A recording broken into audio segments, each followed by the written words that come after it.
Në Bruksel është hapur godina e misionit të Shqipërisë në BE. Pamjet nga ceremonia e zhvilluar mbrëmjen e së dielës janë publikuar nga kryeministri Edi Rama. Komisionerja Marta Kos, e pranishme në ceremoni, tha se ndjen veten si një ambasadore të Shqipërisë në Bruksel, duke shtuar se detyra e saj është që ta bëjë vendin ton pjesë të shtëpisë së BE.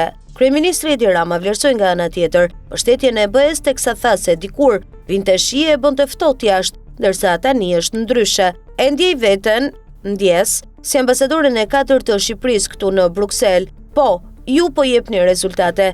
Arsyeja e dytë është se ju nuk po flisni vetëm, ju po realizoni. Ne e shohim veprat. Nuk ju shpreh doca e lumtur jam kur kam mundësi të shpjegoj me fakte që ju keni bërë një përparim vërtet gjigant dhe është e gjitha fal punës suaj. Më pëlqen gjithnjë ta theksoj. Nuk ka asnjë proces antarësimi pa një udhëheqje të përkushtuar që nuk i kthehet së shkuarës, duke kërkuar të gjej justifikime sepse diçka është e pamundur. Por ju keni një udhëheqje ose keni një udhëheqës i cili sheh nga e ardhmja që të shquaj apo të kërkoj arsyet dhe përgjigjet sepse diçka është e mundur. Ky është, dhe do thoja mos më citoni, ky është një nga dallimet më të mëdha midis Shqipërisë dhe disa shteteve të tjera nga Ballkani Perëndimor. Sigurisht i dashur kryeministër, i dashur Edi, e kam fjalën për ju dhe do ta mbyll duke thënë, kjo është shtëpia juaj e re.